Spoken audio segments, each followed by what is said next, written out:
Hey everyone, well the rain stopped and I'm actually all alone.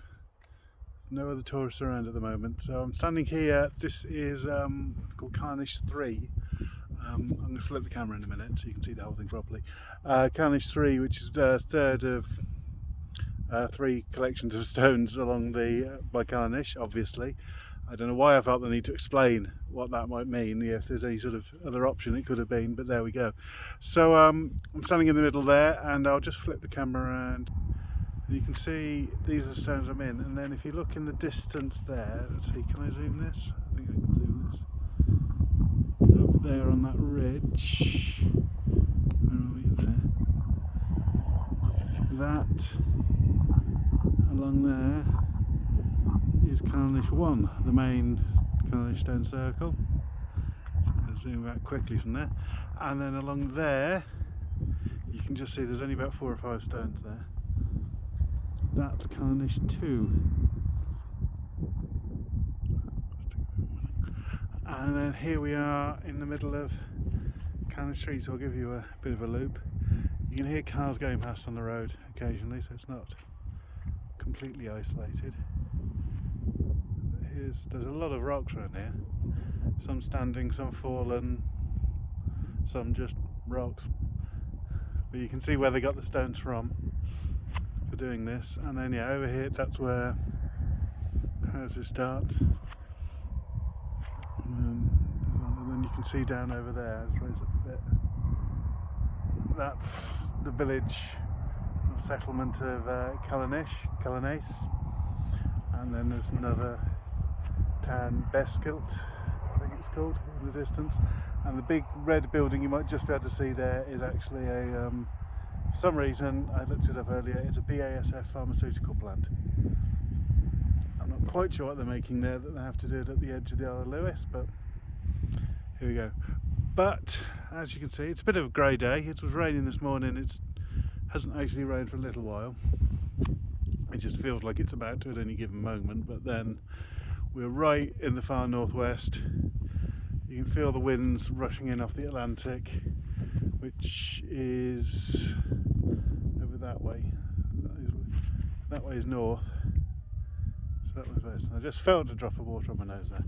But here's the stones. There's just walked up over to that little hillock over there because that looks out over the loch down below. This is one of these places where sea and lake and land all sort of run together. And lots of little islands and crannocs and all that coming off there. And just all these, you can see all these stone outcroppings. Like, you can look over there and think, oh, that's quite close. It'll actually take you a long time to get there because it's a long loch. You've got to go all the way around. To take an hour at least, probably even driving to get around there. Walking is, well, good luck. Because a lot of this land around here is peat bog. This bit is relatively firm at the moment, but on the walk over from, as you can see, down from Calanais II, there's a valley in between. It was quite boggy at the bottom there. There's sheep all around, just happily grazing, probably descendants of ones that have been here for thousands of years. But this is what it looks like, and it's very open, very empty. If you look up there, those hills, and over there, that's the way I cycled back from here yesterday. I came down the coast road down there. The main coast road carries on, came on the bus on that today. That goes around there, and it's about 15 miles to Stornoway from here, and it carries on for about 30-40 miles up to the north and the butt of Lewis, the port of Lewis is right up the top of the north of the island there. There's constant buzz as I go over the cattle grid on the road. There's quite a few of them on the roads around here, which is fun when you're riding a bike. But here, that's just to give you an idea of what the scenery is like around here. I find it just, especially when you're up in the bits far away from everywhere, I just find it very strangely beautiful, really, because you're just so alone and just so wild out here.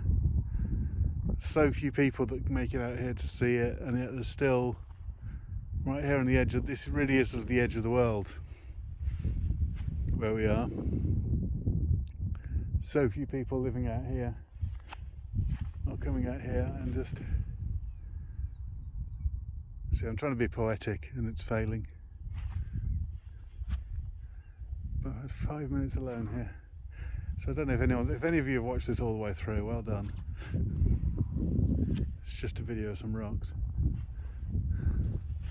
And this is how I spend my holiday.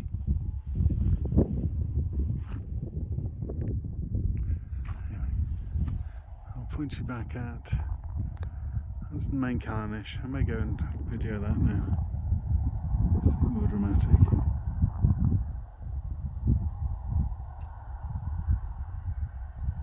You can see there's the big cross. You don't really see the cross from this angle, you can just see the stone sticking up. They head up that little ridge, and then there's a rocky outcrop on the top of there, and then down at the bottom, down there's the visitor centre. So there's proper Calanais, very heavily zoomed in with lots of mountains in the background. And we'll zoom out one last time. There's a big hill in the distance there, I don't know if you can see it. Let's try zooming in a bit. I can't work out what it is. I've been looking at the map. I need a big paper map. I'm just using the one on my phone. And a compass probably. So any answers anyone wants to look. It's pretty much due south of, it's south or maybe a bit southeast or southwest of Calanais III. So anyone wants to have a look and work that one out for me, please leave an answer somewhere.